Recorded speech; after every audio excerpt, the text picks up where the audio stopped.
On va regarder ensemble un petit document de Joseph Chovanec sur l'entretien d'embauche. Alors, ce dont il va parler, effectivement, c'est soit effectivement le candidat qui se présente pour avoir un emploi, mais ça peut être aussi, comme l'accompagnante en a parlé, l'étudiant qui se présente dans une entreprise pour obtenir un stage, et c'est tout aussi difficile que l'entretien d'embauche. Donc on va voir comment Joseph, avec l'humour qui lui est propre, évoque cet entretien d'embauche. Lors d'un entretien d'embauche, vous êtes évalué sur toutes sortes de choses, mais pas sur les choses réellement pertinentes pour l'emploi en question. Vous êtes évalué sur votre façon de dire bonjour, de serrer la main, d'être habillé. Or ça, les gens autistes ne savent pas faire. Savoir se vendre, comme on dit. Mais ça, les gens autistes ne savent pas faire.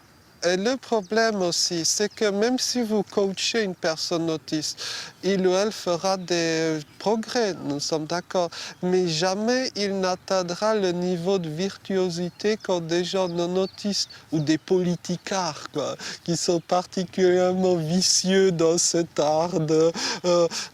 j'allais dire tromper son monde, pardon, je n'ai rien dit. Mais les gens autistes ne savent pas faire ça. Mentir dans les yeux le cas échéant, etc. C'est pas évident. Et donc la personne autiste sera exclue de l'emploi. Et il faudra donc imaginer une procédure de recrutement différente. Il y a des emplois où les compétences requises cadrent avec le profil de telle ou telle personne autiste. Et pour donner un exemple bien connu de boulot comme ça, c'est le boulot de Bill Gates. Bill Gates, lui, il ne concernait pas l'autisme, il le dit lui-même publiquement, c'est pas un secret. Mais globalement, je ne pense pas qu'on puisse, par exemple, faire une petite liste de boulots qui accepteraient des gens autistes, les autres ne les acceptant pas. Non, je pense que la plupart des métiers peuvent être ouverts aux gens autistes.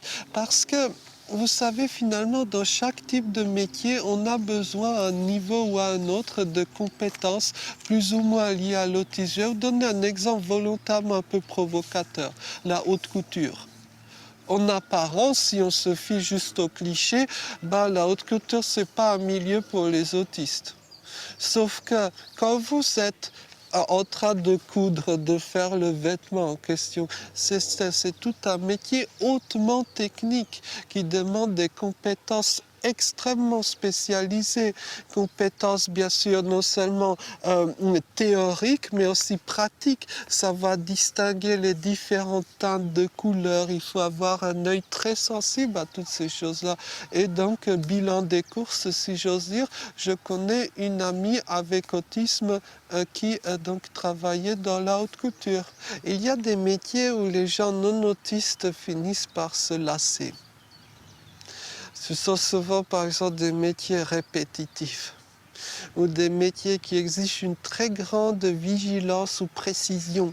Ça use les nerfs et les gens non autistes recherchent plutôt le pouvoir et l'argent, quoi. Devenez leader.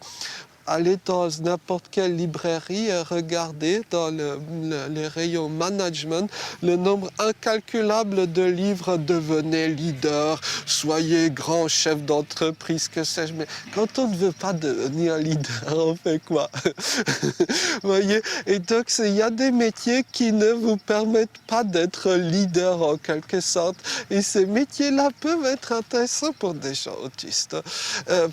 Les métiers, par exemple, liés à l'informatique, réparer des ordinateurs, ça peut devenir lassant pour beaucoup de gens non autistes. Pour des gens autistes, ça peut être fantastique.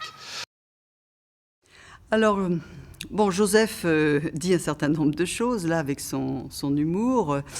Et notamment, effectivement, cet entretien d'embauche pour des personnes autistes, c'est vraiment une grosse difficulté. Et d'ailleurs, l'accompagnante que je vous ai fait entendre aussi l'évoque, cette difficulté de l'entretien d'embauche, parce que c'est vrai que c'est un moment où il faut avoir vraiment beaucoup de compétences sociales. Il faut savoir se vendre, comme on le dit. Et ça, c'est vrai que les personnes autistes, alors là, quelles qu'elles soient, n'ont pas ces compétences compétences, hein.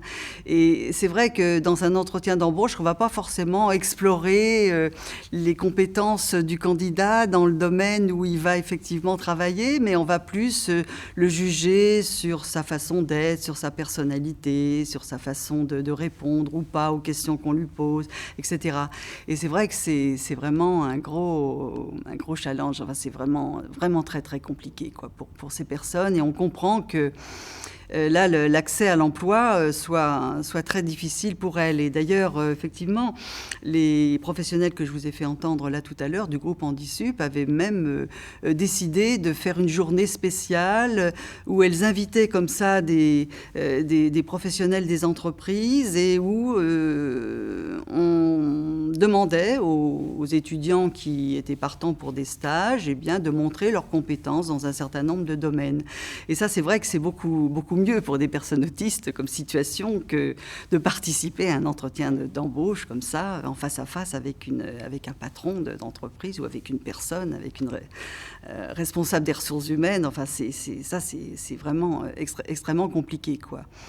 Donc là aussi, il faudrait imaginer des situations un peu plus adaptées, parce que même si comme le dit Joseph, même si on prépare la personne, parce que vraiment, c'est vrai qu'on peut toujours préparer, hein, on sait comment ça se passe, mais là, c'est vraiment, on demande beaucoup, quoi, hein, et même en les préparant, on n'est pas sûr du tout que ça puisse marcher. Donc là, il y a vraiment quelque chose à faire pour aider ces personnes. Après, il y a effectivement les idées toutes faites qu'on a un petit peu stéréotypées des compétences des personnes autistes dans tel ou tel domaine, notamment dans le domaine informatique. Et là, c'est vrai que Joseph n'est pas seul à dire, il y a d'autres personnes autistes qui ont témoigné en ce sens. Voilà, c'est ce qu'on appelle justement ces fameux intérêts restreints. On est vraiment focalisé là-dessus, hein. Ils sont doués dans le domaine des mathématiques, de l'informatique, etc. Alors oui, bien sûr, il y en a qui ont des compétences dans ce domaine, mais pas que, hein. C'est-à-dire que, effectivement, si on aidait un peu plus ces personnes dans leur cursus, en leur faisant faire les bons choix, etc., on s'apercevrait que leurs intérêts ne sont pas aussi restreints qu'on ne pense, et puis n'ont pas des compétences uniquement dans ces domaines particuliers, quoi, hein. Il y a beaucoup de domaines dans lesquels ils sont susceptibles de travailler, pour peu que, justement, on les comprenne, on les accompagne, etc. Donc là, il y a vraiment un grand chantier, et puis là aussi une remise en question de l'image un petit peu stéréotypée qu'on a de l'autisme dans notre société.